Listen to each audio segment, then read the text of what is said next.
I guess our talk here today is titled Smoke 'Em Out. We're talking about insider attacks. So Keith and I have responded to several incidents during our careers in the security industry. And over the last couple of years, we responded to a lot of attacks which were initiated by insiders, or the footprint at least suggested that. So we thought it would make sense for us to come present it here. A lot of these cases did have a happy ending. Some of them did not. So don't be disheartened, because we are all the time. With that being said, gonna kick this off. Well, just a one slide brief primer. I promise you there's no more marketing stuff here, but this is Intrepidus Group is the company I work for. We're an information security consulting company with offices in New York and Chantilly, application security, network security, mobile security, blah, blah, blah. Thank you. I'm going to let it go to Keith Jones to introduce the company he works for. So actually Rohit lied, because my slide is the second marketing slide. I work for a company named Jones, Rose, Dykstra and Associates, and we started this in January. We primarily work on reactive type of engagements. So something bad happens, we go and investigate it, or we help a company get back on its feet after that bad thing happened. We do a lot of different things: e-discovery services, which is produce documents for us, to incident response, which is help me stop the bleeding, to government services. We'll do some specialized things for government clients, and we also train in what we do. And if anybody's curious, we're down in Columbia, Maryland. Ready? All right, so I'm going to go ahead and kick off the beginning of this presentation. We're going to talk about three different scenarios. The first one I'm going to talk about is a criminal investigation that I was the expert witness for and actually provided testimony for. We're going to talk about, in these scenarios, we're going to talk about some of the challenges for the individual scenario based upon what it's like to be investigating an insider. Insider attacks are very difficult to investigate because most of the time your insider is going to have deep knowledge of the network, deep knowledge of the computers, deep knowledge of how the business works, deep knowledge of how your investigations work. So basically everything that you know doing the investigation, probably the person you're investigating knows the exact same thing and or maybe even more. You're going to see that usually with the insider attacks there's minimal footprinting up front, because they already know what the network looks like. They already know where the crown jewels are on the network. They have usually access to the network, so that means they can then alter logs. You know, a lot of times logs are the only thing that you have that points to a person of doing some bad deed on your network. Well, if it's a sysadmin, for instance, that sysadmin may have access to the logs and then can change it, either delete what he did or even point it to somebody else.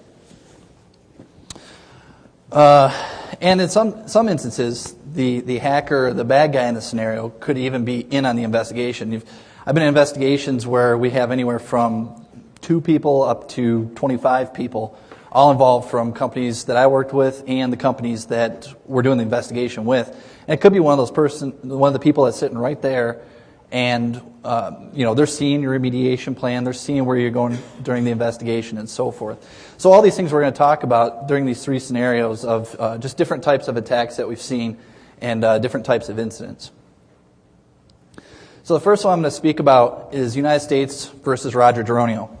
This went to trial last June, July of 2006, and the investigation actually started, at least when I got involved, way back in 2003. In case you're curious who these people are on the front, that's the United States on the left-hand side, the AUSAs, and that's the Roger Geronio on the right-hand side. So what's the overview of this case? There's a victim company. The victim was UBS PaineWebber. I'm going to abbreviate throughout UBS PW. The defendant's Roger Geronio, and what happened? Well, between November 2001 and March 4th, 2002, Roger Geronio put a logic bomb on their computer network. So if you're not all that familiar with what UBS does, imagine stock transactions, right? Stock transactions happen over a computer network. If you were to stop that computer network from working, stock transactions, in theory, would stop. That's what he was counting on by putting the logic bomb on the computer network. When UBS was asked to figure out what type of loss that they took from this logic bomb, That was the number. It was over $3 million. It was actually a lot larger than this. This is just what they figured they spent on consultants, lost transactions, and so forth. And actually what came out during the trial, which was really interesting, was that even though this is a nice, tidy little number that we have up here, 3.1 million, they actually felt the effects of this logic bomb for years and years and years to come when they had to go back for backup tapes or something else. This always tend to sneak back into their operations. All right, so the defendant is Roger Geronio, and in the company, he was one of the senior Unix administrators. So what that means is, we go back to the insider. He has the keys to the kingdom. He knows where the crown jewels are. He knows how he can stop the network if he wanted to. What happened was, this is, if you remember the dates I gave you, it was November 2001, which is right after 9/11, right? So everybody's on edge, especially around New York City. And what happens is, a lot of companies weren't doing well business-wise, and UBS was no exception. So they each year would have bonuses for different employees that worked there. And in this particular year, the employees weren't getting the same bonus that they were seeing, throughout the .com era and so forth, right? So they're getting shorted this year. And Roger Geronio was not happy about this. So what he decided to do is put a logic bomb on the network, which would take out the computer network. But at the same time, he bought these things in stocks called put options, which, if you've never heard them before, just think if the stock loses money, you make money. So basically, you're betting against a company. So in effect, if you think about it, he was betting against the company he was currently working for.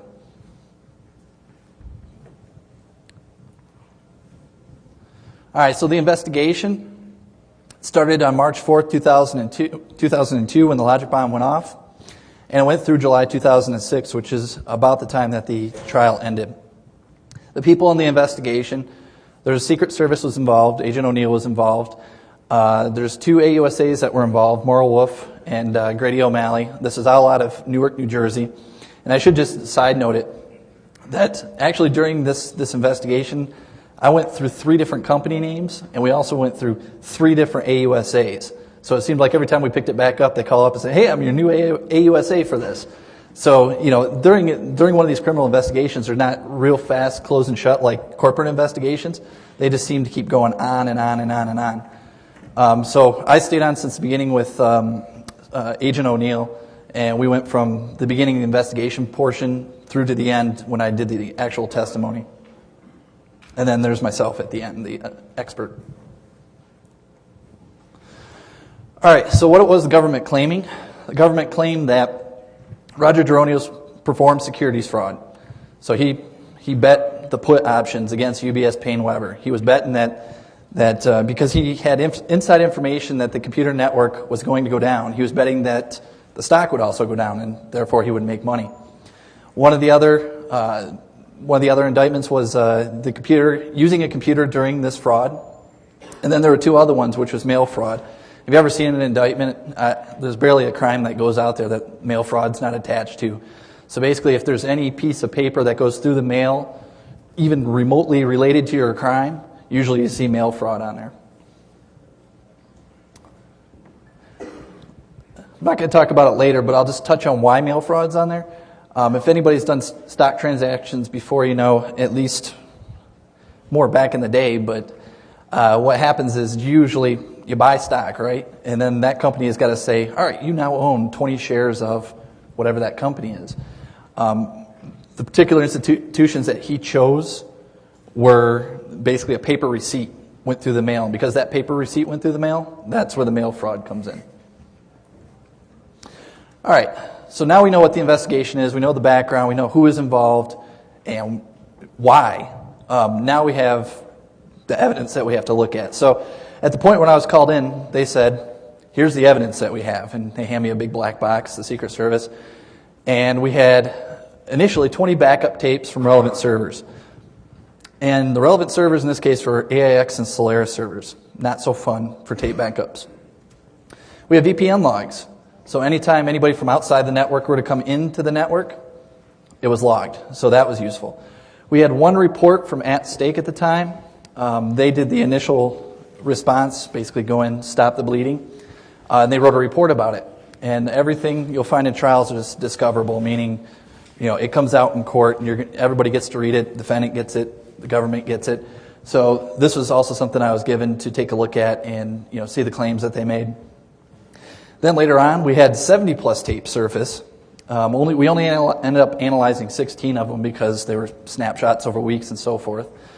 One of the most important pieces of evidence was the EnCase images from Roger Dronio's house. There were 4 hard drives, 2 computers that the Secret Service seized when they went in and did the search warrant. And yes, at the very bottom, you see the bullet. There was a hard copy of the logic bomb sitting on his dresser. So this is what I had to work with, starting from the beginning.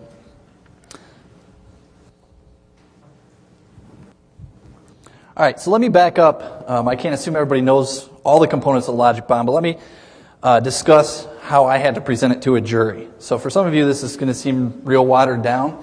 But what I chose to do during this presentation is, you probably all know what a logic bomb is, but I want to show what we had to show to a jury, which could be somebody from a car factory, never seen a computer. It could be like my grandparents that never owned a computer. It could be anybody on the jury, and I had to explain what a logic bomb was. So these are actual real PowerPoints that I took from the actual trial when I testified for 5 days. I took the exact ones, put it in here, just to show you what the steps we had to go through to explain it to a person that may have never seen a computer, what these different components are and what they did, and how we broke them down, and how we were able to say this particular part is associated with this particular individual, which is can be very difficult to do once you're talking about insider attacks such as this. Because the defense, what's the easiest defense? If anything ever happened and you were being questioned, it was a hacker. I don't know. It was a hacker that did it. And that was obviously the defense in this case was, the scary hackers out there in 2001, and it was not him. It was not him. And what we had to do from the government's position is you had to go through and take every piece of the logic bomb and show how it was put onto the computer systems, how it was disseminated, how it was activated, and actually what did it do to the computer systems, and what would the UBSP and Weber staff see when this logic bomb occurred. So let me go ahead and run through these components here. We have 4 main components to this logic bomb. It was the trigger mechanism, payload, delivery mechanism, persistence mechanism. And when you're explaining a trigger mechanism to a jury, even though it would be prejudiced to put all these different pictures in there in the real one. Any funny pictures, by the way, I added for this just to keep you guys awake. But I had to explain, a trigger mechanism is, you remember the Dynamite and Looney Tunes? Remember the little alarm clock on there? The alarm clock is the trigger mechanism. What it does in this case is it sat there and it waited for a particular time. Now I showed you the date that the logic bomb went off, and that was March 4th, 2002. What I didn't tell you was March 4th, 2002 was a Monday. And more importantly, the logic bomb went off at 9:30 in the morning, which is when the stock market opens, right? So basically, the very first Monday, the Monday on March 4th, 2002, right when the stock market opens, you see the computer network just basically disappears. That's what this logic bomb was designed to do. And the trigger mechanism was just that one little component that says, it is now March 4th, 2002, it is 9:30 in the morning, detonate. And this is the actual trigger mechanism. This is what was found on his dresser too. Might be a little difficult to see. I'll just explain the different components in here. At the very beginning, what it does is it asks the computer a series of questions. The very first question it says is it March, April, or May? And the answer is either yes or no. If the answer is yes, the next thing it asks is is it Monday? Yes or no. Is it later or equal to 9 a.m.? Yes or no. And if the answer is yes, is it later or equal to 9:30 a.m.? Yes or no. And if you answered yes to all those questions, like it happened on March 4th, 2002, 9:30 a.m., the last thing that happens is delete every file off the computer system. And any Unix administrator knows if you take rm/, bad things happen to that Unix system. It basically stops working. In the case that you answered no to any of these questions, it's the other part of the if statement. It waits a minute if it's not 9:30. It waits an hour if it's not 9 a.m. waits a day if it's not Monday, and it waits 10 days if it's not the month. So basically all this is like an alarm clock, just sits there in a continuous loop. And then finally when it's the day that he planned, it goes out and it says detonate. So if I back up, this piece of paper you see, this is actual copy of what was found on his dresser. This was also found on the computer systems. So not only did we physically find it on his dresser, but we found it on UBS PaineWebber's computer systems as well. Not only that, but we found an electronic copy on his home computer systems. So already we're starting to tie the lines. You might think that, well, that's enough to convict him, but it's not. You know, it's got to be beyond reasonable doubt. So we have all these things that we've tied together just with the trigger mechanism. But an argument to that could be, he's got a trigger mechanism. He saw it. He was so upset with UBS PaineWebber. He saw it and said, good luck with that, and took off. And, he didn't create it or anything else. So we had to go another step further and figure out, how can we show that he was actually the one that detonated it and disseminated it and so forth. All right, and I'm just saying here that this same logic flow, I had to introduce the jury to what a logic flow was, which is this flow chart that you see. And I said any programs that have the same logic flow are essentially the same program. So there are different versions of the trigger that floated around as he honed in his trigger mechanism. And we had to show the one that actually went off he developed and was on his home computer systems. So the second component of the logic bomb is the payload, or the part that goes boom. So the payload in this particular case was just a simple Unix remove command. Except he went one step further. He named it MRM. Why? Well, think about if he got the raise or the bonus that he wanted. All he'd have to do is go remove the MRM command, and the remove command stays the same, and nobody knows the difference because the bomb didn't go off. And you can see it's one line in the logic bomb, and all it says is, okay, system, run the command MRM-R /, which is your whole file system, and run it in the background. And the third part's the delivery mechanism. So we have a logic bomb. We have the part, the clock that ticks. We have the payload that goes boom. But how do we get it to all the computer systems inside the UBS PaineWebber network? What he chose to use was something we call the delivery mechanism. What this did is from one central host, went out there and installed it on, well, what they reported was 2,000 servers, but they actually had more servers. So if we round down and just say 1 to 2,000 servers, which is a pretty big number of servers on any computer network, what it did is it sat there and it ran, and it moved this logic bomb out to every single computer and all the branches. You can imagine these financial institutions have branches in Hawaii, Alaska, all the way over to the East Coast, disseminated all over the U.S. And this is the delivery mechanism he used. It was a very simple shell script. Had to go through, had to tell the jury, a jury of lay people that haven't seen these things, I had to tell them this is what a shell script does. And we had to walk it through line by line. So if I'm seeing any of you doze off, imagine how those guys felt. So basically what it is it's a big loop, right? It goes through and it says, for every computer. So it opens a file and says, give me computer names. Then what it does is it says, all right, copy out my components to the logic bomb to the separate computers. So in this loop file, take my logic bomb components and move it over. And you'll see there's actually 2 lines in here, and you might be thinking, well, couldn't it just be one file? He wanted to make sure that this logic bomb went off, that he installed it in a redundant fashion. So he put the logic bomb twice on the system and got it started twice. So just in case a sysadmin finds it, gets rid of one of them and goes, whoosh, we're fine now, the other one goes off. It's the exact same thing. So that was another one of those points to show that, this wasn't an accidental thing. Oops, I put the logic bomb out there. He put it out there twice. So it was very purposeful. You can see in here, then he puts the persistence mechanism, which we'll talk about in a second. That keeps the logic bomb running even if the computer reboots. My range is just awesome with this. So then he copied out the payload, which is the remove command. So now he's got the alarm clock on there, and he's got the bomb on there now. And then he gets it running. So I said he installs the logic bomb, not just once, but he installs it twice. So just in case it's found, the other one should take over and still delete the files off the system. So the last component that was in this logic bomb was a persistence mechanism. What this did is, like any good computer system, you have updates, you got to reboot the computer. If you put it on in November and you expect it to go off in March, there's going to be a reboot probably somewhere in there. We want to make sure it starts back up. And this is the persistence mechanism that makes sure that the logic bomb persists across reboots. And it was very simple.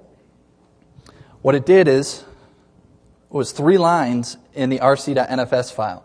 And all it says is, when you start up, run rpc.logd, which is the name he gave to the logic bomb. And when the system started up, that's what it did. It ran rpc.logd. How many people would look at rpc.logd and go, that's a bad file?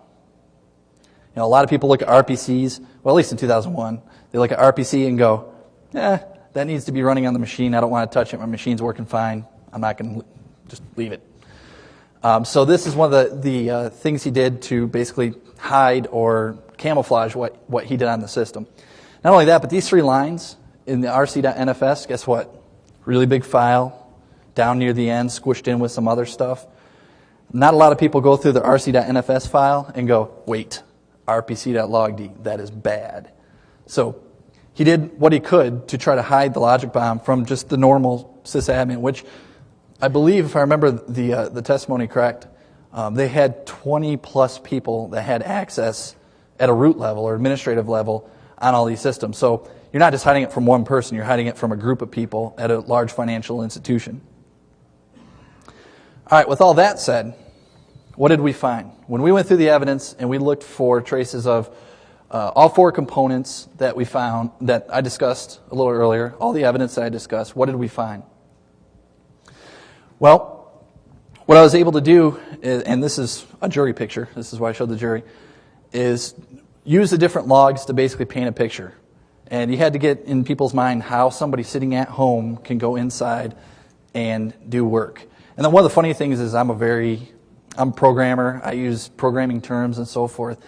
And when the attorneys kept asking me, you have to prep your testimony, and they kept asking me questions like, how would you explain this connection, this VPN connection? And I would say very complicated things like, if you wanted to get into your company from home to do this or that, and I had like 8 sentences strapped on there. And the Secret Service agent looks at me and goes, just say you work from home. And I was like, yeah, I guess that's what a normal person would understand. So it's when you explain these things, you explain them over and over and over in your head, and you're like, well, I can say it better this way. Well, that's not technically true. And then somebody just says, you work from home, and you just feel completely dumb.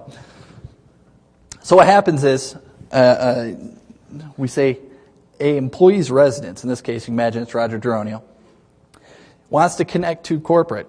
So he's working from home. What happens is he's got to go through his ISP.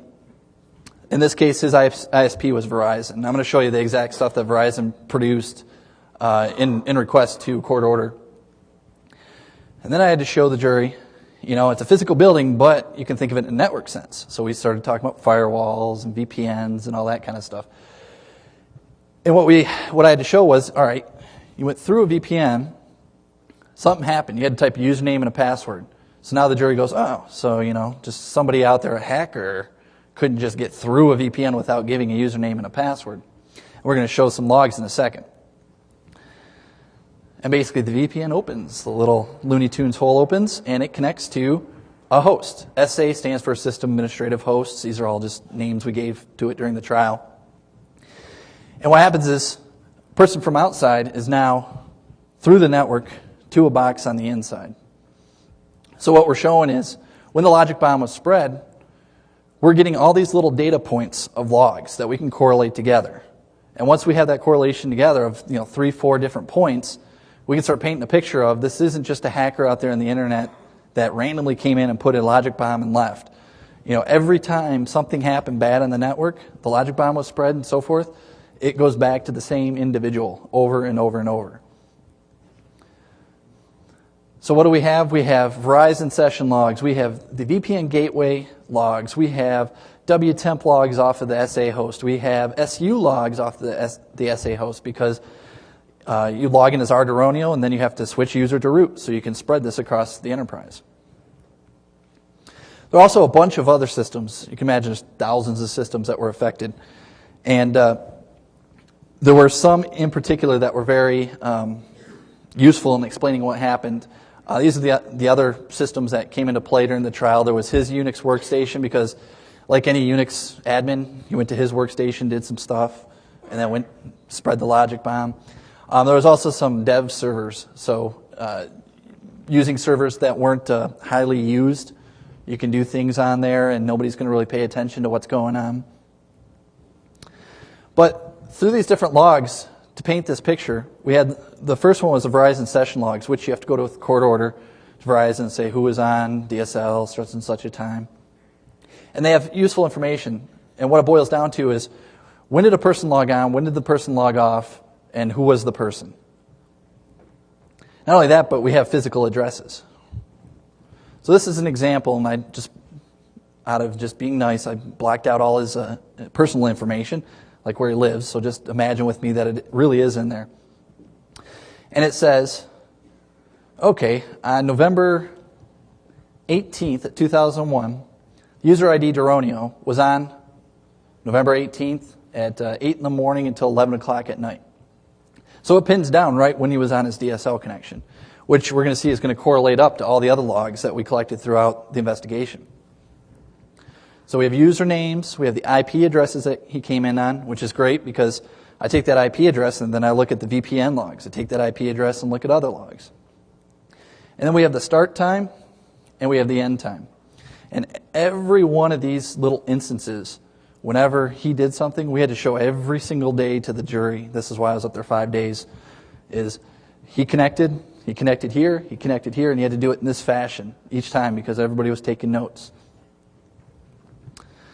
And then we can look and we see that not only was the network information of when he logged on put into the logs, but where he lived and his telephone number. So it was tied down to a physical home. It actually goes back to one of the times when I'm up there and I get examined by the prosecutor, and I give the story, and I pretty much know what he's going to ask me because I've known him forever. And, I've explained to him the case and so forth. But when you get up there and the defense starts asking you questions, no idea what he's going to ask you. So at one point, he started asking me questions like, Mr. Jones, could I do this? Meaning the defense attorney. And, everybody kind of giggles because they know he's an attorney. Attorneys don't know anything about computers. So after giggle, he says, assuming I know what you know, could I do this? And, I kind of asked him to redefine what he said. And finally we get down to, okay, Mr. Jones, now that we got that out of the way, could I do this? And I just had to go back to this information. I said, well, if one of these things happened on Christmas, by the way, Christmas night, I said, well, if Mr. Duronio let you into his house at 11 o'clock at night on Christmas and gave you access to his computer, yes, you could do this. And it was just one of those moments where the jury just said, oh, it's physically in this house and not just some hacker that's out there. The VPN logs, again, we're able to see where they come from the outside, where they're going on the inside, and what times. And we can correlate that back with the Verizon session logs. So now we're starting to build this trail that I talked about. So here's the exact exhibit. You can see that from outside, and if you remember the IP address, it matches. He went from his IP address to dev2, and you see the user. Let me get the boxes for you. You can see the user, RE01645, went inside the network to do something. That is important. So then you go back to the other sysadmins and you say, who's RE01645? Oh, that was assigned to Roger Duronio. Okay, so now we got a second data point. Then we go to the boxes where he used to disseminate the logic bomb. We look at the WTemp logs. Same type of information. Who was it? How long was he on? Where did he come from? And you can see in the WTemp logs here, we got a NAR Duronio. One time he came in from the dev0, 2, and the other time he came in from the VPN gateway. Well, we can tie the VPN gateway right back to the VPN logs. We can tie the VPN logs back to the Verizon session logs, which goes back to a physical address. And you see how this is working here. You can see he successfully logs in once, and then you see him successfully log in again from another computer system. And actually, when he went to different computer systems and kind of converged onto this one, it was a good thing because I had more data points to show that this just wasn't a random thing that happened, that we could show every single point. And one of the last logs is the switch user log. So he came in as Arduino, had to be root in order to do something bad on the network. So we have the time of the switch, what was he when he started, and what was he after he switched. And you can see this is a portion of a SU log. At this particular time, on 11/18 at 3:09, he went from Arduino to root. So you had to walk the jury through the point of he's sitting at his house, data point, data point, data point, all the way into the network, and now he's root. Now he can do something bad to the network. And what I'd have to do is then show a whole host of presentations like this that I'm not going to bore you with. But you had to show it like this, where you say, see these files? These files are bad. These were altered and modified and disseminated during this time. And then with that, you've made the connection from a person in a physical house all the way through to the logic bomb being spread and executed. Okay. So at the end of the day, all this work, looking into the investigation, what happens? I have to come up with conclusions. So when you're an expert witness, what happens is it's different than a fact witness in that you take all this information that you have and you're supposed to make opinions about it. So these are the 4 opinions that, if you haven't guessed by now, that I made during the actual trial. And it was that we examined the data, and when I examined the data, I was able to tell that 2 of Roger Dronio's home computers had the trigger mechanism in question. It would cause the logic bomb to delete all the files on a computer at 9:30 a.m., March 4th, 2002, and at 9:30 a.m. every Monday, March, April, May 2002. So if it didn't get it the first morning, it's going to get you at least within a month or 2. Second conclusion was the logic bomb. So I've been telling you, and hopefully you've been just accepting the logic bomb is a bad thing. Well, I had to take the logic bomb, like I showed you, rip it apart, come up with the logic flow of it, in order to show, yes, this actually does bad things. Even though we call it bad, we're able to prove that it does bad things because, and then we show the flow. So what we did is we looked at the logic bomb. We said it contained the Dronio trigger. It was distributed and intentionally installed on over 1,000 computers nationwide on the UBS network. And then, by analyzing the computers, I was able to see that it was installed on the computers, and on that date and time, it would detonate. And when it detonated, it would delete all the files on the system. And then the fourth, probably the most important conclusion, was all this stuff we said about logic bombs being bad and disseminated in UBS's network. Well, we traced it back to Roger Dronio's usernames and home computer systems. And with that, those were my opinions about what happened. Then, of course, you have another forensic expert for the defense that'll get up and say, no, Mr. Jones is all wrong because of X, Y, and Z. That's a completely different story. So the verdict.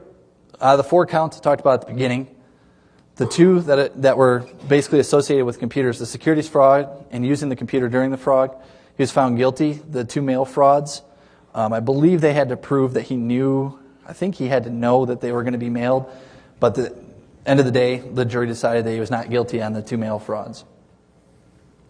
So whatever happened to him, later on that year he was finally sentenced, and the judge gave him the maximum that he could get for the two counts, and it was 97 months in jail, and it's a long time.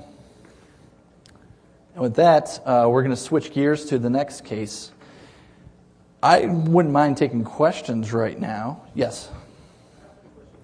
When you said that you took the whole case about him logging into home and all that, but you didn't link the fact that he spread it, he actually delivered the payload when he logged in. All you knew was, people log in every time from home. Yes, that's correct. In case you didn't hear the question, he said, I didn't show that he was the one that spread it, and that people log in all the time. I only have this much time up here, and this was 5 days that I did this. So in the trial I did. There was actually file times and dates that were modified and created only when he was on the network. The only person out of the thousands of people that worked there, he was the only one on the system. Every other time he was on the system and root when nobody else was root. Sure. Why was he so down as to on Verizon and at AT&T? Why couldn't he have done it at peak times? local LAN wired network instead of creating his trail. What was your conclusion as a computer expert? Was he a dumb hacker? I don't know how to answer that. If you didn't hear it, he asked, why was he so dumb as to log in that way? I don't have any explanation why he did it that way, but I could explain that he did do it that way. And that was actually part of the... My question was, do you think he was dumb, or do you think he was could he have done it in a much, taken care of some very low-hanging fruits, and such as, working from his office computer on the LAN? Could he hide himself if he wanted to? He could have made it much more difficult than it actually was. That's correct. I'm not going to put the word dumb anywhere in that sentence. I'll go to this side now. You, sir, blue shirt? Did UBS Paylabor stock actually decline? No, actually, if the reports are true, I didn't look it up, but what I was told is it actually went up and he lost money. Sir? In your opinion, what was the best argument presented by the defense? You asked it very correctly. In my opinion, they were all over the board. They went from hacking. The big thing was, if anybody read the news on this, the big thing was Mr. Jones at stake touched this before you did. Look at this article. It says that they are hackers. Over and over and over. They would have me read paragraphs out of there. And they would ask me, what is your definition of a hacker? And I would say, it depends on what kind of frame of reference you're asking me on. Are we talking about hackers are bad people? Are we talking about hackers, as the like to play with programs? What do you, it's a very loaded question that you're asking me. So it always went back to they tainted the evidence, and they also went to security vulnerability reports and said anybody out there could do this. So, if you hire me to come in and look at your security, I'm going to make sure that I at least give you a report with something in it, right? So then if you take that and you take it into court, lawyers are going to exaggerate that. Oh, look at this. You can get in and you can take the whole enterprise down. No, sir, what that says is I can see a login prompt. So there was a lot of that going on. And one of the other defenses was everybody was out to frame them. They accused Agent O'Neill of planting fingerprints. They said that I had my mind made up before I went to court, which I kind of hope I would because I wouldn't be in court. And then they had something against everybody. And everybody, it's a big government conspiracy. Government conspiracy was a big thing for them. Now, which one was the best? I don't know, but I would have stuck with one. Sir? Challenge the authentication mechanism because at the end it's only based on that you link the person to the intrusion. They challenge the fact that it was actually the owner of the account that was behind the They did, and my point was, it's not just one. Like, for instance, they said, other people know his Unix account password. Yeah, but do they come through the VPN, which is a different account, which comes through Verizon, which said it goes back to his house? Right, and when he was in the building, we had, the badge code scans to get in through parking garages and that kind of stuff. So there's a lot of other evidence I didn't even know about until I was on the stand. They go, Mr. Jones, could you look at this? This is a parking garage stamp. Whose name is this? Roger Duronial. Thank you. That's fine. From this side? Yes.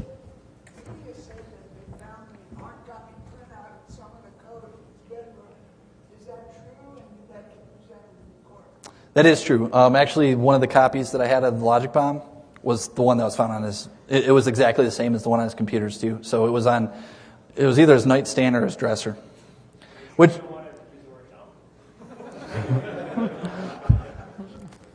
Maybe if there's no reporters around. No.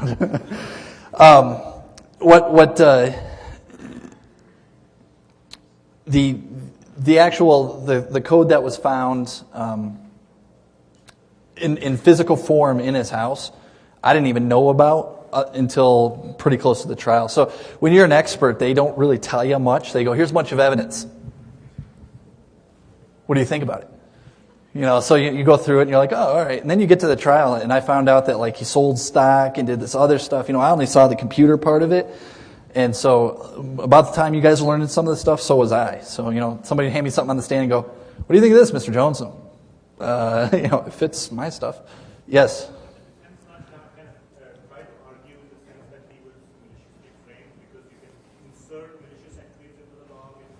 Yeah, that they tried to say he was framed by everybody, including the Secret Service. But what was how did that get dismissed? How did that objection get dismissed? The fact that you had to have like the whole government against one guy. That's at least the way I saw it. I mean, it was a closing arguments type of thing for the prosecutor to say, you know, there's not 7 agencies after this guy. Okay. Yes. Yeah, did the defense get into anything having to do with system time synchronization across the devices? The question was, did the defense ask any questions about the system time synchronization? I don't recall them asking me any questions on that. I was up there 5 days. They may have, but I don't recall them asking any questions. Yes? Did you have any interactions with UBS? And if so, did you encounter any reluctance at all to provide access to their systems or their information? I was allowed to interview them with the prosecutor when I wanted to ask questions like, who has access to this machine, who's this account belong to, those type of questions. And they were completely friendly. The amazing thing about UBS was, you know, you think a big company like that, you know, I've worked in big companies, small companies, and you think, I've seen enough of, hey, it's 5 o'clock, I have to go home. And when this happened, these guys worked there for like 3 days straight. You know, there were things that they did that made the pain not seem so painful. And I think they did, you know, a great job at what they were faced with. You know, because this happens, everybody's talking about terrorists and cyber terrorists, and nobody knows what's going on, and it ended up just being, you know, one of their own. So they were helpful to me to answer my questions, and it seemed like that they did a great job for the company too. Sir. So Deronio was still an employee during the whole time? He wasn't fired during that time? He was not there when the bomb went off. Sorry? He was not there when the bomb went off, but he was there when he spread it. So he was still an employee. Okay. So he only did it because he didn't get a bonus? That's what the government said, yes. Okay, I'm going to preempt Keith Jones here because, you know, he's a rather, you know, I've had enough of him already, so. But, you know, if you have more questions after this, feel free. We'll hang out for a bit, and we'll hold off our beers, and we will talk to you. Hey, thanks, Keith. Please.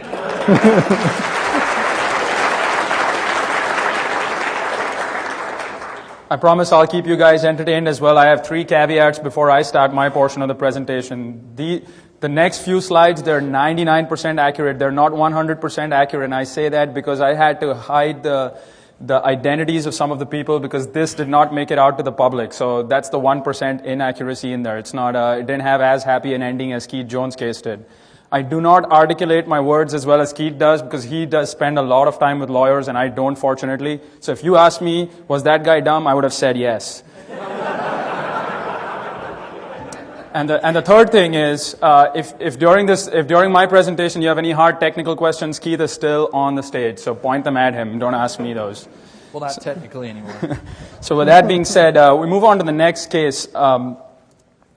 This was another insider case, and I'm giving away the conclusion here again. And this is up for speculation, and I do have some slides out there to get some input from you guys because it did not have as happy an ending, like I said, as Keith Jones's trial did, or rather Roger Deronio's trial did. Sorry. What we found here was Keith and I worked this case together. An employee of a retail company on a corporate data network was unable to get to his email. So it started off as an IT help desk issue. I can't get to my email. There's a problem.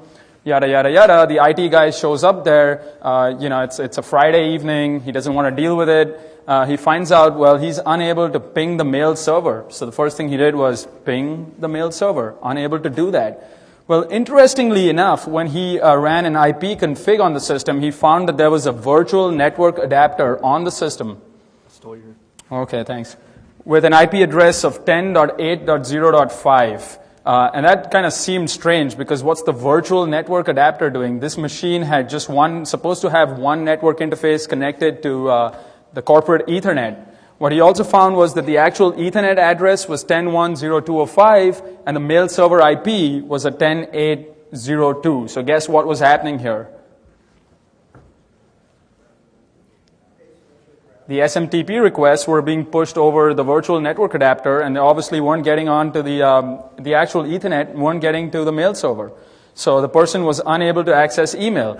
Well, this seemed like an issue. Where did the virtual network adapter come from, and so on and so forth. We were called into the investigation at this time. They found that there was potentially some signs of malicious activity on the system. Well, when we got there, obviously we looked at the virtual network adapter, all the other evidence that they had collected. What we found almost instantaneously was that OpenVPN was running as a service on this machine. When we interviewed the administrators, they said that there was no reason for it to be there. It wasn't a part of their standard build procedures to include OpenVPN on workstations. So obviously that was a red flag. Why is OpenVPN running on these systems? We also saw that the OpenVPN config file had the IP address of the gateway that it was connecting to the outside world. And it was a spurious connection to the outside world. And if I remember correctly, it was in a foreign country. So there was a random IP address that the virtual network adapter was actually set up to send traffic over. Well, what we also found on the system on this particular workstation was when we ran NetUse, we found that there was a bunch of NetBIOS shares that had been mapped. Interestingly enough, the workstation had mapped the $C share of a credit card processing server. So going from the corporate network through a firewall, NetBIOS, mapping the $C share on a credit card processing system. What we also found was that there were NetBIOS connections from a store network to this potentially compromised workstation. So it was a three-way street here. Store network coming into the corporate compromised workstation, going to the credit card processing server. Obviously, we started looking at firewall rule sets where probably the firewalls are not even turned off. NetBIOS going all over the map there. Fortunately, at the time of this activity, they had realized that their firewalls were rather permeable, and they did have an effort underway where they did want to hone these firewall rule sets down. So they had extensive logging enabled on both the store to corporate network firewall as well as the corporate network to the credit card processing server, that network, the firewall. They were not only logging drops, but they were performing extensive logging, which was great for us. We could actually go through those logs and try and understand where these connections were coming from. Interestingly, when we reviewed these log files, we found that there was no footprint of port scanning activity whatsoever. So going back to what Keith spoke about in the slide before his case study, no port scanning. So the footprint was extremely small. Someone seemed like they knew what they were doing. Connections from the victim to one of the 3 credit card processing servers. If they had to get on the credit card processing server, we scanned it for vulnerabilities after the fact, found it up to date on patches, fortunately. The passwords were complex. So it had to be someone who had knowledge of the password, knew how to get on these systems. So the pieces of the jigsaw were kind of coming together. Now at this point, like Keith mentioned earlier, we were rather careful because you never know if the insider is in on the investigation. The system administrator or the network administrator we are asking for the firewall logs might be the guy who's done this. So we have to be rather careful, keep the investigation under wraps, and operate at all kinds of crazy hours. So what do we know so far? That the attack potentially originated from the store network, created NetBIOS connections to an employee workstation that was compromised, went from there to the credit card processing network, and there was an open VPN service running on the compromised workstation, making connections to the outside world. So that's all fair and good. There was all these crazy connections all over the network. But did this attacker, did this phantom insider, did he or she do anything on the credit card processing server? Was there any signs of malicious activity? And yes, we did find traces of a sniffer running on the credit card processing server, sniffing for very specific ports. It was sniffing for 6 ports, which were very specific to the application that processed the credit cards. Again, sign of insider activity here. What we also found was that there were some scripts on there which were written up to collect flat files, to collect credit card data in flat files, ship them to the employee workstation via NetBIOS, and then on that workstation, send them out on the open VPN connection to that outside point somewhere out there. Well, at this, you might have someone might raise a question at this point. This is a retail company. They are processing credit card data. The firewalls seem rather permeable. The credit card information seems to be in flat files. Does that ring a bell for anyone from a compliance standpoint? Right? What about PCI? What happened to PCI here? So when I saw this, one of my first questions was, have you been PCI certified? And the startling answer was yes. They were a PCI certified company. And not to blame this company, because they actually went to an outside merchant or a consulting company who did PCI audits, and they were certified. So that was very interesting to me. Easy to get PCI certifications.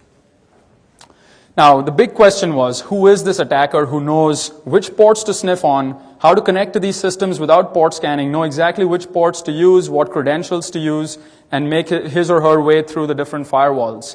Well, it seemed like it was someone who had, like I said, who had an insider knowledge.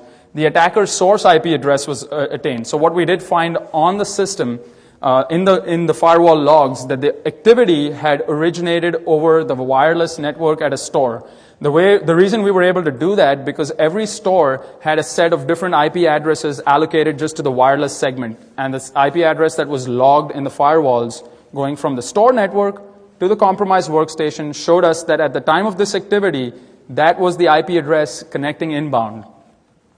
What we also know is that if it was over the wireless connection, then the person either had to be in the store or in close proximity of it. And there had to be some vulnerabilities or some way for the person to get on the wireless network, which we all know is very difficult to do. So the person was getting on a wireless network, making his way all the way through the network. So imagine from a store wireless network to the core credit card processing systems without a footprint of malicious activity. Also, interestingly enough, at this organization, the way they were structured, because there was antiquated systems in place, the wireless network seemed to be completely outdated, did not support any of the supposed security measures that you find these days on wireless networks, but also that they had a backup domain controller at every store location, just to be able to, in case they lost connectivity with the corporate network. So BDC sitting at every store, which can be reached via the wireless network. Not a good idea. So at this point, Keith and I decided that it was in our best interest, continuing this investigation, to actually take a trip down to this store and determine how an attacker might make his way in this form. When we decided to do that, we were briefed and told that obviously we were not supposed to go there as computer forensics investigators. That kind of, that's not the most sexy profession anyways, but, people don't like to hear that they got forensics investigators coming here. So we had to do this at crazy hours, and Keith and I were dressed in jeans and dirty-looking shoes and horrible T-shirts and stuff. And whenever anyone approached us and asked us who we were, we're the computer maintenance guys. Something wrong with a hard drive. We'll be out of here soon enough. Now, Keith's, again, given the fact that we were looking at the wireless network of the store, the vulnerabilities potentially in the BDC that might have been exploited, and we were going to also get a forensic image of the BDC, which Keith was doing while I was looking at the wireless network. Keith's not the most competent guy, by the way.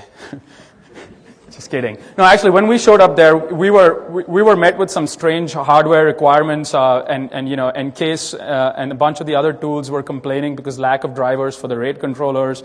So we had all kinds of crazy hardware issues to deal with. So it took us unexpectedly long to be able to pull an image off this box. And because of which the store employees kept coming by and saying, "Come on, computer maintenance guys, get going, get out of here. We got the store opening." So it was a very interesting morning.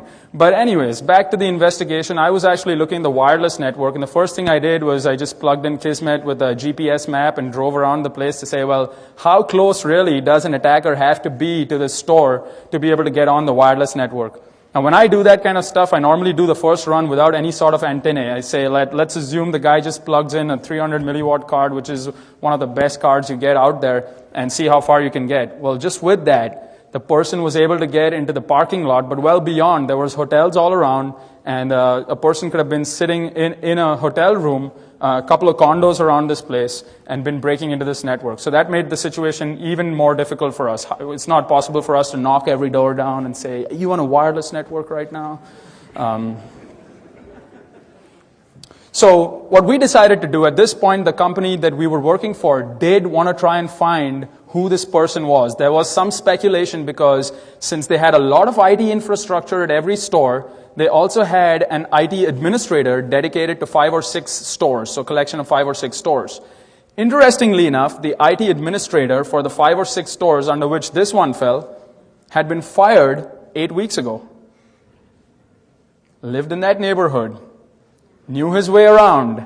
So we said, well, we're going to try and get this person. It was antiquated wireless infrastructure, so we found no logging on it. There was no support for investigative activity. So what we did is we set up the DHCP server to send us an alert the moment it saw an IP address being handed out on the wireless segment. So we would know whenever anyone got on the wireless network, we would know it. And we recommended that the store employees don't get on the wireless network for their inventory management, but plug in their systems. So that was the first thing we did. The next thing we did was we turned down the transmit power on the access point. I mean, so that it doesn't go well beyond across the highway into hotels. Tried to limit it just about close enough in the parking lot of the store. Why did we do that? Exactly. You guys are all smart. So we wanted to try and get this person as close to the property as possible if they wanted to continue activity. And the part of the reason we did that, because when Keith analyzed the system, he found that there was no backdoors on the backup domain controller or any of those systems. So it seemed like every time this guy wanted to get on, he would show up there, sit in his hotel room or condo, get on the wireless network, and make his way into the network. So we turned down the transmit power. What we also did in addition to that is we used directional antennas and sectored the transmission of the signal. So we said we're going to sector it, and if he wants to come close, he has to come on the east side of the store so we can keep a watch for who this might be. So it was like a Law and Order episode going on here. Well, unfortunately, I guess, there's several reasons for it, but just when we were getting that close, the company we were working for called off the investigation. They said, we know enough about the attack, we know how to fix it, and Keith Jones is very expensive, so we do not want you guys hanging around here anymore. Well, actually, that wasn't the reason. Part of the reason was all of this happened in the peak retail season. So this was happening around Thanksgiving, the holiday season time. And the CIO of this company was rather worried that we were playing around with the infrastructure to be able to catch this one person, and said it's in the best interest of business to call off the investigation for right now and focus on remediating the measures, which probably is something that I would have done if I was in his position. So we agreed with that. But I did want to pose a question to you all here. So one of the things we were thinking about is, how do we try to get this person closer to the facility? Like I said, we turned down the power, we sectored the signals. One of the aspects I was struggling with, well, I can map out signals transmitting from access points and so on with just laptop running Kismet. Is there an easy way, and please don't tell me about expensive spectrum analyzers here, but is there an easy way to be able to map out signal strength of a client? Does anyone know about that? So I could try and trace where a client's signal might be coming from. Has anyone worked with any such tools?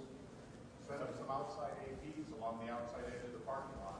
Okay. Low power, see which one he associates to first. Uh-huh. That definitely sounds like a good suggestion too. Yes? With some of the 3Com gear and other stuff, you can actually triangulate. You have Yeah. See, a part of our struggle was we thought about the triangulation, setting up additional access points, but it was a very limiting situation where they were not ready to put any new infrastructure given the freeze, given the high business period. And so we had to work with what was there, antiquated infrastructure. We had to try to figure out this client signal just using equipment that we had.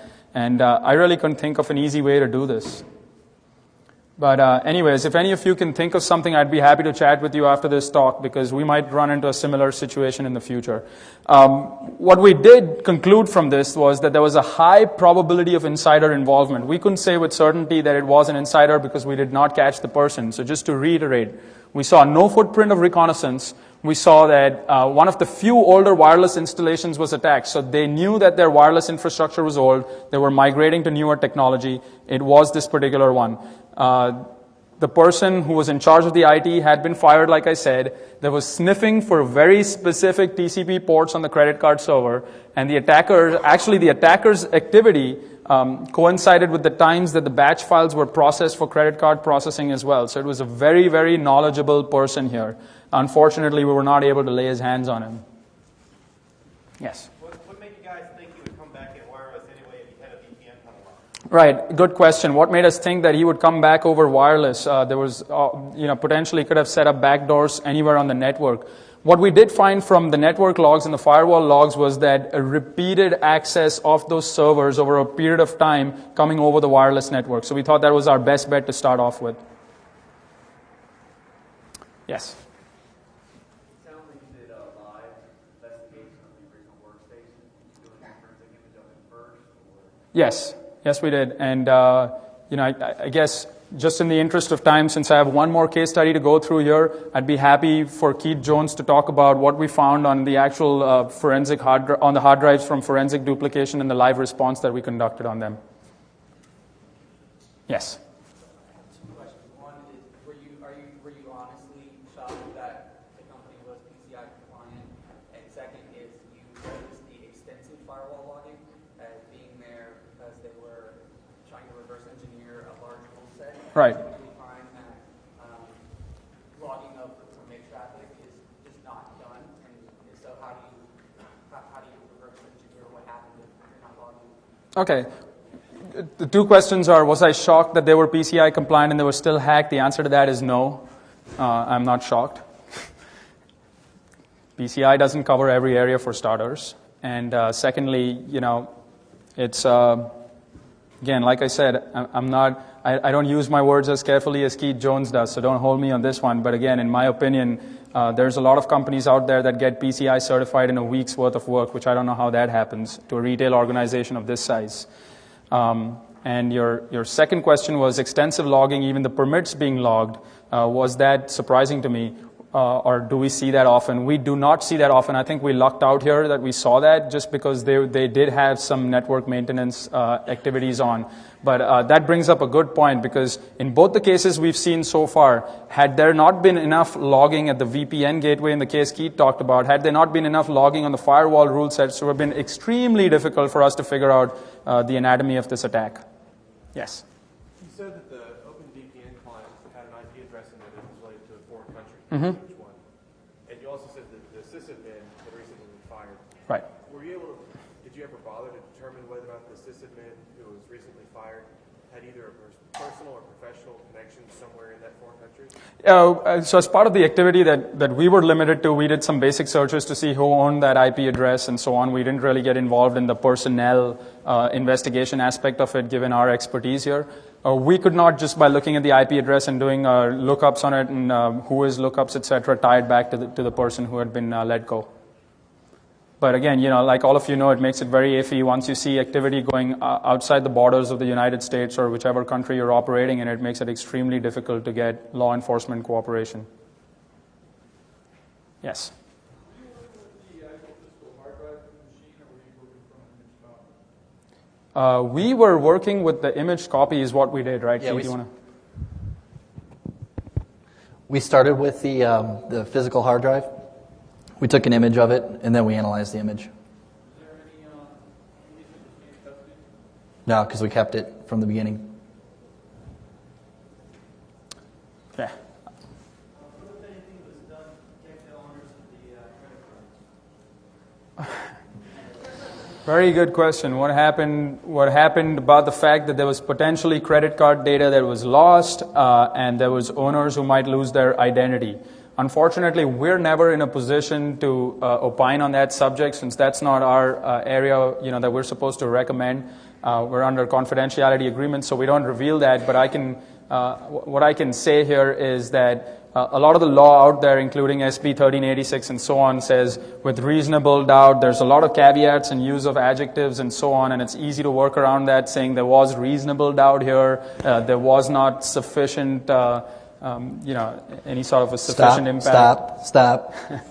The short answer is they didn't tell us. There you go.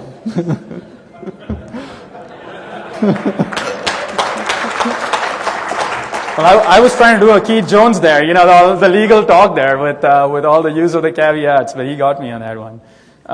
So just again, in the interest of time, we got another quick case study to do for you guys here, but do want to highlight before we do that you do see the importance of extensive logging does help. A short story here, I once did get into a friendly argument with a system administrator at a place where I was performing penetration testing about 5 years ago, where the system administrator said, if I have my inbound firewall rule set all locked down. I do not need egress filtering. And so that was similar. I hold that very close to the argument that myself and another gentleman sitting in this room that I won't name, we were both on the same side of the argument, had with someone else when we were responding to an incident who claimed that HTTPS ran on port 445. When you get into those situations, it's kind of hard to debate those. But, so you see the point here. Extensive logging did help in both the cases that we've seen so far. So that being said, I'm going to move on to the next case here. Call it Who Let the Cat Out of the Bag. I'll just brief you again on the case, and then I'll pass it for all the technical details as usual to Keith Jones, the master. 8:25 p.m. on March 18, 2005. This is at a law firm. And that's where Keith really, he excels when he has to deal with lawyers. So a law firm getting hacked is the best situation for Keith Jones. Kidding. No, enough of bashing on Keith here. But, what we found that there was a lawyer sitting at his desk, working late as usual, and trying to get some sort of a legal document uploaded to their document management system and go home finally. Well, he was struggling because what he found that every time he tried to upload the document, it said, "You've reached your storage limit, please call your systems administrator." Well, the systems administrator's voicemail indicated that he was on vacation, and again, I've altered the name of the person here, that's why you see the Joe Schmo. He was on vacation from the 7th of March to the 21st of March, and this happened on the 18th, so he was out of luck. There were still 3 days to go. Investigation at a later point revealed that there were about 500 gigs of MP3s and MPEGs, and mind you, 2005, 500 gigs was still a lot of usage of storage space. MP3s, MPEGs, Ricky Martin, what have you, all on there. Pirated software found in this document management system. Most importantly, under Joe's profile, Joe, the system administrator. So all the malware or the files, the MP3s and so on, were under Joe's profile on that document management system.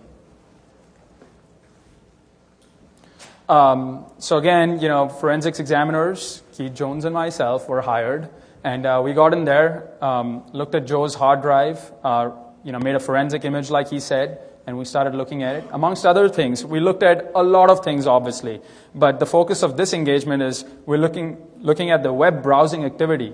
We looked at the web browsing activity because that's what gave away the anatomy of the attack to us. So we looked at, there was both Internet Explorer and Firefox installed on the system. And I'll let Keith pick it up from here because he is the expert on web browsers. It all started with, Keith, you want to do a presentation with me? I'll be on vacation this time next year, Rohit. So basically, there's 2 different browsers that most people use, i.e. Firefox. We have to go in and figure out what did they do when they were on the web. There's a lot of different areas that we can look at. Everybody's heard of cookies? You can look at cookies, see what domains they went to. Probably the most useful are the history logs of the different places they went to, and the cache. What the cache gives us is, since copies of the websites are downloaded in order to display, and the next time you go back, it displays it really quick. What we're able to do is actually see what the attacker saw, which doesn't get to happen very often.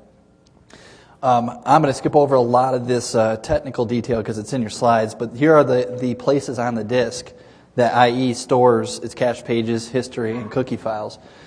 In the IE sense, there's an index.dat file, which is kind of like the card catalog into your cache, your history, and so forth. It maps the URLs to the cached files. It's a proprietary format, but lots of people, including myself, have looked into it, and it's pretty simple to figure out what the format is, where you can see the URLs, the times, and the so forth. You can't pick these things up and do them by hand because they're usually several megabytes large. I wrote a tool a while back called Pasco. It's a command line Unix Windows tool that goes through and it chops these things up and gives it to you in a nice little comma delimited format such as this. And what we did is we ran it through a tool just like this, popped it up, says, user X went to this website at this particular time, and it just lists line after line after line. But more importantly, in the cached directory, what it does is it says, he went to this website, here's a chunk of the web page that he downloaded when he went to this website. So aha, we can go back, take a look at pieces of information, like, for instance, email, right? If they're at Hotmail, if they're at Gmail, and so forth.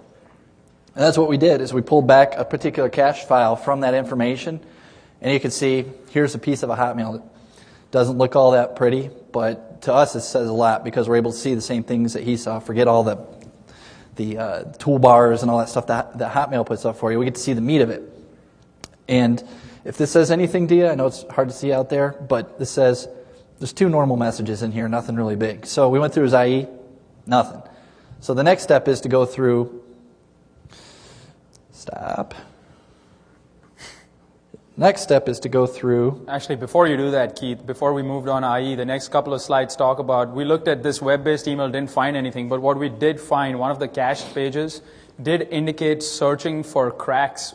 So a website, which is well known for cracks for several pieces of software, a search for document management system.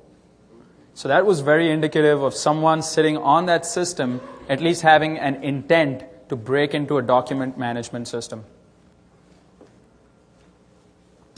And I'm just going to breeze over this, but there are other commercial forensic tools out there. So if you don't like a tool that I wrote that's obviously all command line and ugly and very computer geeky-ish, you can go and get commercial tools like FTK, and it just rebuilds it for you, and you don't have to know about really how it works in the background.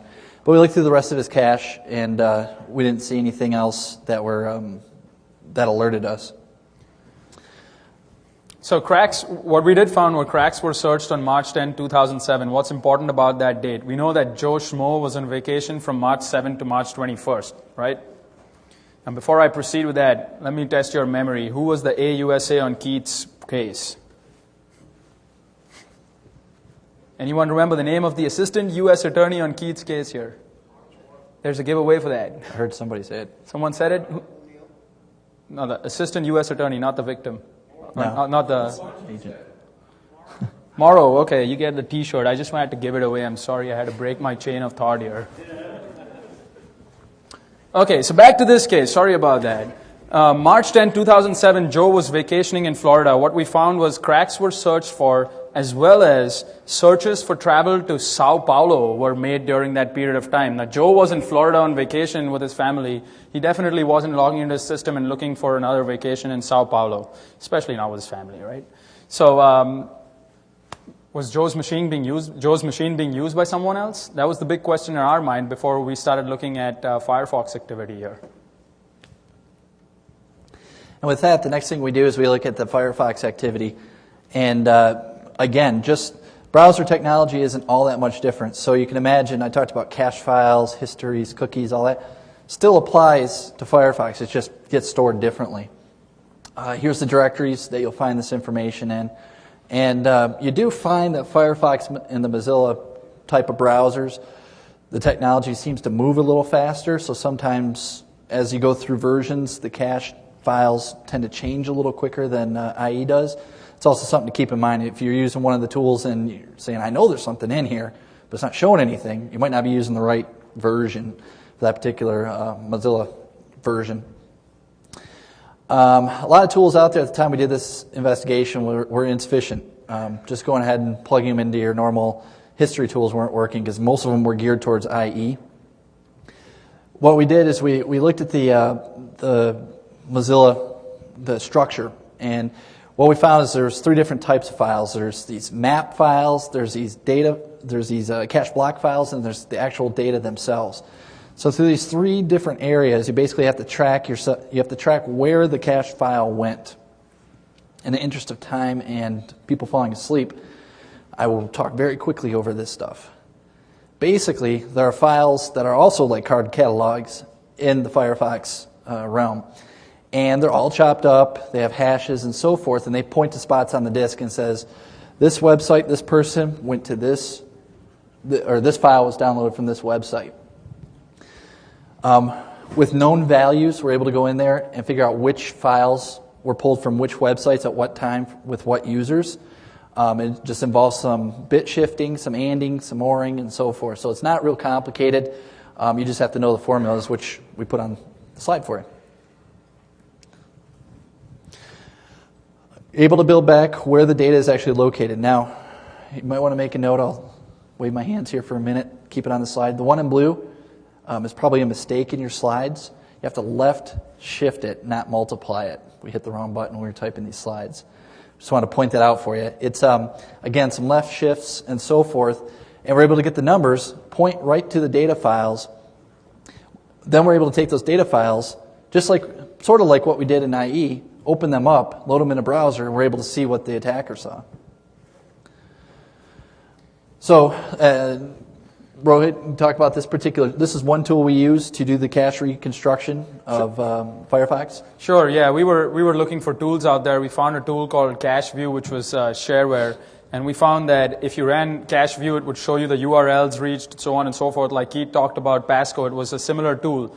But what it didn't do for us was it did not link or it did not decipher the actual cached content. So it would tell us, well, here's where the cached content is for this particular activity, but there was no easy way for us to say, okay, show me that cached content then. We just kind of knew that there was a file with the cached content with some sort of encoding in there, which we didn't know at that point in time. So CacheView did help a little bit, but we had to do a bunch of manual things to get that sorted out and working. They're going to start playing the Oscar music soon here. So what it did is it pointed to the cache files in the evidence on the evidence media, and it was simple. These cache files, all they were gzip versions of the web pages. So what we did is we just simply copied them back out, used our favorite gzip, unzipped it, loaded it in a web browser, and what do we get? It's an email. So we found an email here, which was, again, using Hotmail, and we found that there was someone called Ted at the organization who had used this system and received emails saying, thanks for the password, thanks for blah, and we scroll down, we find that there was a person called Ted here who said, well, hey buddy, here's a password to our document management system, let's make our own little Napster out of this thing. And I'll follow it up with a license crack, because the document management system did have a licensing piece to it which allowed only a certain number of clients to connect to the server, without which you couldn't really get on it. So we knew that there was a person, Ted, internally who was involved in this issue. Well, to cut the story short here, we found that Ted was actually the fill-in administrator while Joe Schmo was on vacation. So the big moral of the story here is take lots of vacation. But there was further, more incriminating evidence on the system that we were looking at. Again, I've renamed the file here. It wasn't actually named licensecrack.java, but there was actually a Java file found on the system that Ted was using while he was an administrator there. And that actually used a vulnerability in the document management system that was in place. We analyzed it. We understood the vulnerability. It was a replay attack, which allowed an attacker to basically set up his own little server, which told the client, yeah, you look authorized, you're licensed. So the decision for licensing was being made at the client end. We determined that, and that's what licensecrack.java was doing, was actually having the system fool the client and believing that it was a legitimate client. So that being said, I think the most important takeaway is last slide here is combating the insider. I don't think there's a silver bullet here which you can say, well, that's what you need to do and you will not encounter insider attacks. I think they're here to stay, but there's a lot of things that one can do to aid in investigation and also maybe prevent them. As we saw here, audit trails are key, so extensive logging. More importantly, if the logs are accessible to the administrators and they can delete them, obviously that's a problem. People scoff, I myself, you would scoff when auditors came and said, where's the pre-employment background check? All that's important, but we've seen in the past that is important. Just going back to the case of Roger Duronio, Keith, you want to talk about that as far as pre-employment? Yeah, he had prior convictions. And, one of the things I take cue from financial institutions, a lot of financial institutions I deal with in the New York City area, people who work there, I know them, they say, well, they're supposed to take 2 continuous weeks of vacation every year, mandatory, 2 weeks continuous. The reason for that is they want them to chill out, sure, but they also want them to be away so they can detect any fraudulent activity or collusion they might be up to. So I think that's a great mechanism, and I'd love it. And the last 2 points, which are as important as any others out there, monitoring outbound activity. Richard Baitlick's written books on it, extrusion detection, system administrators have argued with me that it's not important, but believe me, it is important. Watch for what's leaving your organization, both network traffic, files, etc. And finally, a lot of the cases that Keith and I have worked on together is that employee termination. When key employees are terminated, a lot of times they are disgruntled, and there aren't comprehensive employee termination procedures at most organizations that make sure that access is cut off cleanly. So there's people who get access back through VPNs, and how hard would it be had someone masqueraded as Roger Daronio? So with that being said... Not only that, but things like taking an image of somebody's computer system when they're leaving. They might be the nicest guy in the world, but you never know. 6 months down the road, something might happen, and at least you have the evidence somewhere. So that being said, I saw which meant that we are out of here. So again, if you have questions, Keith and I will be around for a bit, and we'd be happy to answer them. Thanks for coming.